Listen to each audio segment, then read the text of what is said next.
এবারে আমরা একটি সুন্দর শব্দ নিচ্ছি, সে শব্দটি হচ্ছে অ্যামেলিওরেট।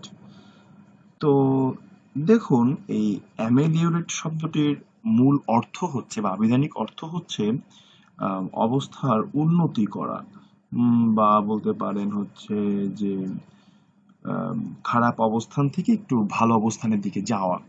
তো এটিকে সহজে মনে রাখতে পারেন কিভাবে? এটিকে সহজভাবে মনে রাখার উপায়টা হচ্ছে এখানে রেট অংশটি কিন্তু আছে, রেট।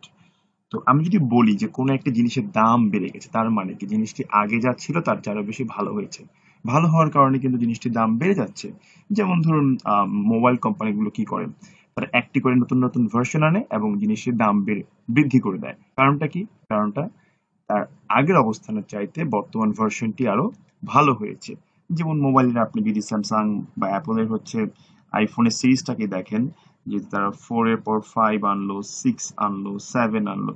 সো প্রত্যেকটা সিরিজে গিয়ে কিন্তু দামটা বৃদ্ধি পাচ্ছে, রেট বৃদ্ধি পাচ্ছে।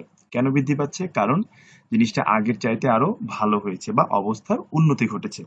তবে অ্যামেলিওরেটের বেসিক মিনিংটা কিন্তু মূলত শারীরিক অসুস্থতা থেকে একটু ভালো হওয়াকে বুঝিয়ে থাকে বেশিরভাগ ক্ষেত্রেই। এটিকে অন্যান্য ক্ষেত্রে আপনি ইউজ করতে পারেন চাইলে। এবারে দেখুন, আমি আরেকটি শব্দ নিলাম, সেটি হচ্ছে গিয়ে কি? অ্যামেনেবল। সো খেয়াল করে দেখুন, এই অ্যামেনেবল শব্দের অর্থ কি? অ্যামেনেবল শব্দের অর্থই হচ্ছে যাকে রাজি করানো যায়।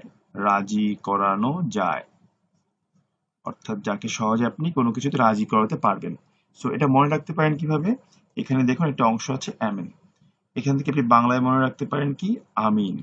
আমরা যখন কোথাও কোনো কাজে সবাই একত্রিত হয়ে রাজি হই, তখন কিন্তু অনেকে কি করে থাকে? মুসলিমদের নিয়ম অনুসারে হয়তো কোনো একটা সূরা পড়ে বা দোয়া পড়ে আমরা সবাই আমিন বলি, তাই নয় কি? তো এই যে আমরা সবাই আমিন বলছি এখানে, দ্যাট মিন্স কি? আমরা সবাই জিনিসটার সাথে এগ্রি বা একাত্মতা ঘোষণা করছি।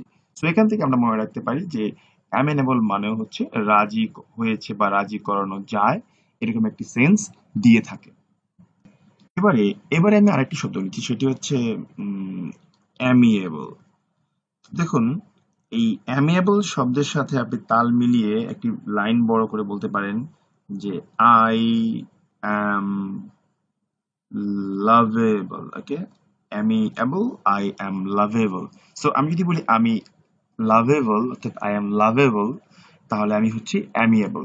সো আমি যদি লাভেবল হয়ে থাকি বা ভালোবাসার মতো হয়ে থাকি বা ভালোবাসার জন্য যোগ্য হয়ে থাকি, তার মানে আমার মধ্যে কি থাকবে? একটা বন্ধু ভাবাপন্ন অ্যাটিটিউড থাকবে, রাইট? তো এই যে বন্ধু ভাবাপন্ন স্বভাব, এটা হলেই কিন্তু আমি সবার কাছে লাভেবল হব। তো আমি বলতে পারি যে অ্যামিয়েবল পার্সনটা হচ্ছে লাভেবল, কারণ তারা খুব বন্ধু ভাবাপন্ন হয়ে থাকে। এদিক থেকে অ্যামিয়েবল শব্দের অর্থই হচ্ছে সৌহার্দ্যপূর্ণ বা বন্ধু ভাবাপন্ন মানুষকেই বোঝানো হয়ে থাকে, বা এই ধরনের ক্যারেক্টারিস্টিক্সকেই বোঝানো হয়ে থাকে। দেখুন, এবার শব্দটি হচ্ছে অ্যামনেস্টি। দেখুন, এই যে অ্যামনেস্টি শব্দটি বললাম, এই অ্যামনেস্টি শব্দটি আমরা কিন্তু অনেকে শুনেছি অ্যামনেস্টি ইন্টারন্যাশনাল, ওকে, এআই। সো এটা কি করে? এরা হচ্ছে মূলত মানবাধিকার কর্মী হিসেবে কাজ করে থাকে। দেখা যায় তারা বিভিন্ন ক্ষেত্রে হয়তো ক্ষমা প্রদর্শন করে থাকে, তাই নয় কি?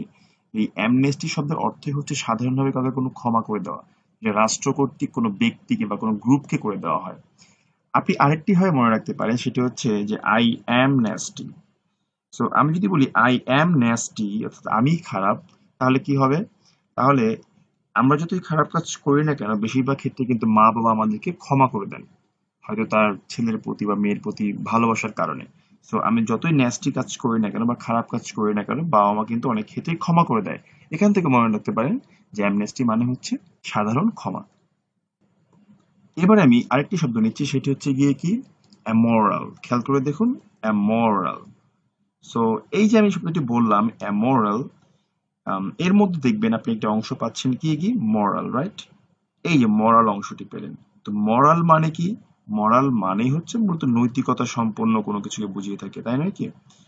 তো অ্যামোরাল মানে কি? অ্যামোরাল মানে হচ্ছে দ্য অ্যাবসেন্স অফ মরালিটি, মানে যেখানে কোনো মরালিটি নেই, বা তাহলে বলতে পারি কি অনৈতিক কোনো কিছুকে বোঝানো হয়ে থাকে অ্যামোরাল। সাধারণত অনৈতিক কোনো কিছুর পাশাপাশি যৌন চিন্তামূলক, যা বৈধ নয়, ওই ধরনের বিষয়গুলোকেও কিন্তু আমরা অ্যামোরাল দিয়ে, অ্যামোরাল সেন্স বা অ্যামোরাল প্লেজার দিয়ে প্রকাশ করতে পারি। এবারে আপনি এই অ্যামোরাল শব্দের সাথে সম্পর্কিত করে আরেকটি শব্দ মনে রাখতে পারেন, সেটি হচ্ছে সরি, অ্যামোরাস। এই যে অ্যামোরাস, এটার মানেও কিন্তু অনেকটা হচ্ছে নিষিদ্ধ কোনো ভালোবাসা বা প্রেম বা অনৈতিক কোনো কিছুকে বুঝিয়ে থাকে। তো আমরা বলতে পারি যখন মরালিটি থাকে না তখন বিষয়টি অ্যামোরাল হয়ে যায় এবং জিনিসটি অ্যামোরাস অলসো হয়ে যাচ্ছে, তাই নয় কি?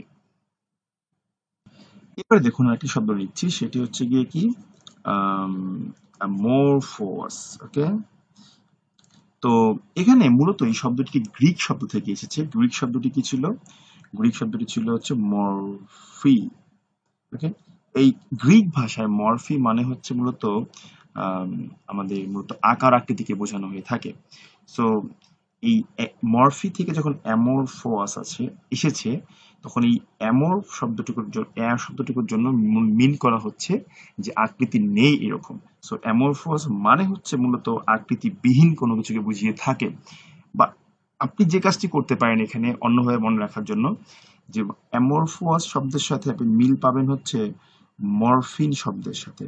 আর মরফিন হচ্ছে এক প্রকার রাসায়নিক কেমিক্যাল বা বলতে পারেন তরল পদার্থ, যদি এটিকে নেশা জাতীয় দ্রব্য বলা হয়ে থাকে। তো এই যে তরল পদার্থের কিন্তু নির্দিষ্ট কিন্তু কোনো আকার থাকে না, এটিকে যে পাত্রে রাখা হয় এটি কিন্তু সে পাত্রেরই আকার ধারণ করে। তো এখান থেকে আপনি মনে রাখতে পারেন যে মরফিন হচ্ছে অ্যামরফাস। তো মরফিন যেহেতু তরল বা লিকুইড, এর কোনো আকার থাকে না, তাহলে অ্যামরফাস মানেও হচ্ছে আকার, নির্দিষ্ট কোনো আকার নেই এরকম কোনো কিছুকে বুঝিয়ে থাকে। এবারে দেখুন আমি আরেকটি শব্দ নিচ্ছি, সেটি হচ্ছে গিয়ে কি অ্যানা, CHRO, ক্রনিজম। এই যে অ্যানাক্রনিজম, এটার মানে হচ্ছে মূলত কালের বিচারে বা সময়ের বিচারে বিবেচিত কোনো বেমানান কোনো কিছু।